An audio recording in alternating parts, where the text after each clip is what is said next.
소위 그레이트 로테이션, 한국과 중국입니다. 두 나라가 저평가되어 있고 중국 경제 성장률은 6.5에서 6.7 정도로 예상을 하고 있고요. 당연히 통화보다는 재정 정책으로 가지 않을.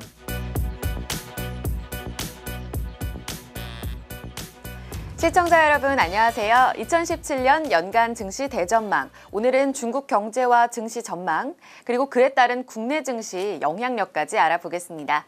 조용준 하나금융투자 리서치센터장 모셨습니다.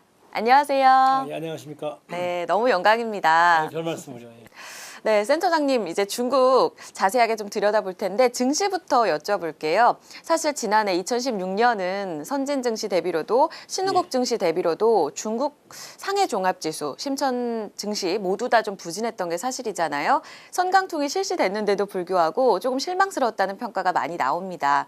이유가 뭔지, 그리고 올해는 기회가 될 수 있을지요? 예. 최근 상황들을 보면 한 3개월간 수익률을 보면 미국 같은 경우는 이제 미국 경기 회복이 되고, 물론 중국도 좀 경기가 좀 나쁘지 않았습니다만 회복이 되고, 또 트럼프 정부가 출범을 앞두고 상당히 미국 경기에 대한 기대감, 인프라 투자에 대한 기대감 이런 것들이 커지면서 달러 강세, 그리고 위험자산 선호, 그러니까 미국 주식에 대한 선호가 있었고요. 그게 이제 소위 그레이트 로테이션, 그러니까 이제는 채권의 시대가 가고 주식의 시대가 오고, 그러면서 미국으로 돈이 다 몰리면서 달러 강세가 진행됐습니다. 이제 반대로 얘기하면 중국 주식시장은 최근 3개월 마이너스 5% 정도의 안 좋은 수익률을 기록했는데요. 이제 그게 우리 시장과 비슷하다고 보고 있습니다. 이제 한국 기업이익이 나빠서라기보다는 중국 기업이익이 나빠서라기보다는 미국 시장이 우선적으로 선호되고 달러 강세가 진행되다 보니 외국인 투자가들 입장에서는 환차손을 조금 이제 경계하면서 매도를 하였던 것이 아닌가. 반대로 얘기하면 좀 더 기회가 될 수 있는 시장이 앞으로 되겠다, 이렇게 보고 있습니다. 그럼 올해는 3,200 안정적으로 좀 돌파를 하고 그 이후에도 어디까지 좀 볼 수 있을지에 대한 전망이 궁금증이 많거든요. 여기에 대해서는 어떻게 보세요?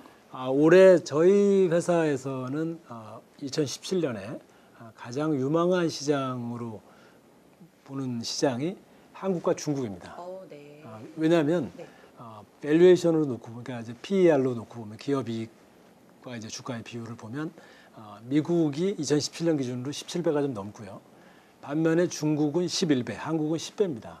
굉장히 낮고요. 그러니까 두 나라가 저평가되어 있고, 기업 이익 증가율로 보면 주요 5개 국가 중에서 중국이 17%, 한국이 한 12, 13%로 1, 2등을 차지하고 있어요. 그래서 두 나라가 기업 이익 증가율은 좋고 밸류에이션은 낮고, 그래서 저평가되어 있기 때문에 분명히 좋은 기회가 오는데 언제 올 거냐?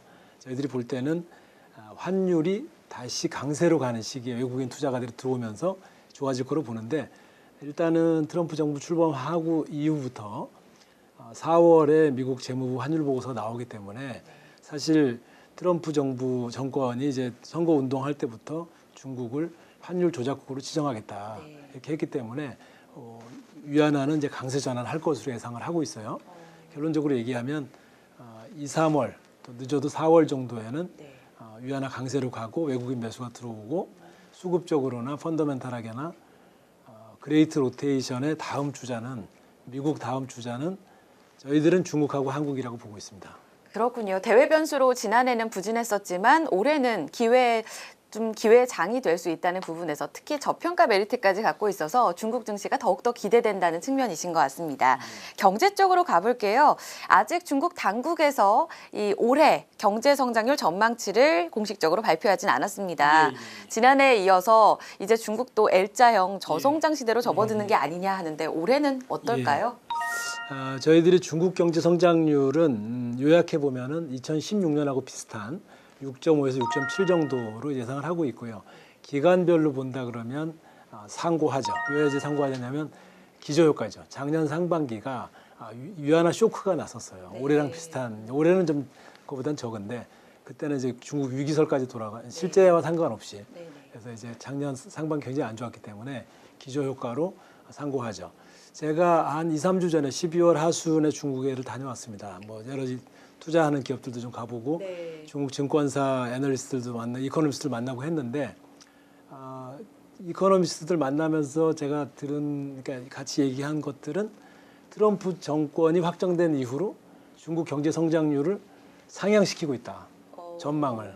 왜냐하면 미국이 인프라 투자를 확대하고 경기를 부양한다고 하면 실질적으로 가장 큰 수혜는 중국이죠. 중국이 제조업들을 대부분 갖고 있고 수출 기업들이 많기 때문에 거기다 유한화 약세가 진행되고 있기 때문에 그래서 저희들이 생각할 때 뭐 2017년에 중국 경제가 뭐 크게 좋아진다 이런 건 아니지만 특별히 나빠질 이유는 없다. 그래서 작년과 비슷한 6.5에서 6.7 정도 그리고 또 한편으로 보면 구조조정도 많이 해놓은 상태거든요. 시진핑 정부 출범한 뒤로 지금 3, 4년이 지나가고 있는데 철강, 석유화학 뭐 많은 이 제조업에 대해서 구조조정을 해놨기 때문에 지금 인프라 투자가 확대되고 경기가 회복되면서 원자재 가격이 상승하는 그런 조금 경기 회복에 대한 시그널들이 나온다면 이제 그 수혜도 좀 받을 수 있지 않을까. 그래서 중국의 경제가 올해 뭐 특별히 뭐 좋아지지 않더라도 특별히 나빠질 이유는 별로 없다 이렇게 보고 있습니다. 알겠습니다. 정책적으로 좀 포커스를 맞춰볼게요. 이야기해 주셨지만 미국 쪽에서는 확실히 이제 통화 완화에서 재정 정책으로 방향을 꾀하고 있는데 중국도 여기에 좀 발맞춰 갈 거다라는 전망들이 강해요. 어떤가요, 센터장님? 그거는 뭐 간단하다고 봅니다. 미국이 금리를 올리는데 금리를 낮출 수 있는 나라는 별로 없습니다. 왜냐하면 다 이제 외국인 투자가들이 그쪽으로 가기 때문에 그래서 이제 중국 역시 통화 정책보다는 재정 정책, 인프라 투자 또 이제 실제로 중국이 하려고 하는 것들이 1대1로라든지 뭐 중소부 개발이라든지 이런 것들이 대부분 인프라 투자에 기반하고 있기 때문에 사실은 이제 금리도 상당히 낮아졌고요. 성장률에 비해서. 그래서 당연히 통화보다는 재정 정책으로 가지 않을까 생각하고 있습니다. G2가 이제 재정 정책에서는 같은 노선을 타고 간다는 말씀이시네요. 그리고 아까 센터장님께서 잠깐 또 언급을 해주셨지만 중국이 시진핑 정부 들어서면서 구조조정을 상당히 잘 해나가고 있다 하셨어요. 올해에도 이 구국 기업들 중심으로 개혁이 좀 속도를 붙을까요?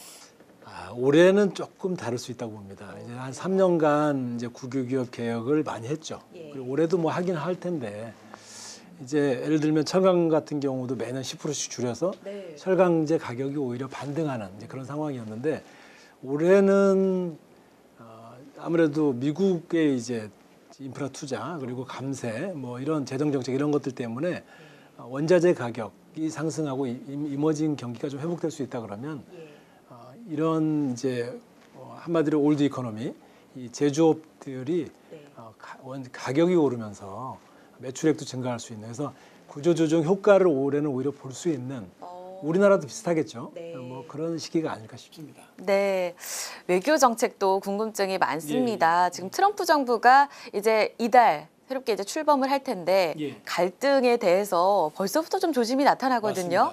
격화 가능성은 어떨까요? 아까 제가 뭐 개인적인 얘기를 해서 죄송합니다만 출장 갔다 온 얘기를 했지만 그때 이제 이코노미스트를 만나면서 중국 경제 리스크가 제일 큰 게 뭐냐 2017년에 계속 그걸 물어봤는데 많은 이코노미스트들이 미국과의 통상 마찰이다라고 얘기들을 하더라고요. 그러니까 트럼프가 아메리카 퍼스트를 내세울수록 반대로 얘기하면 그 카운터 파티인 중국이 부각이 될 텐데 사실 가장 큰 수혜 국가일 수도 있지만 또 반대로 이제 그 얘기는 부각이 된다는 건 그냥 부각되는 게 아니고 마찰을 일으켜서 부각이 되겠죠.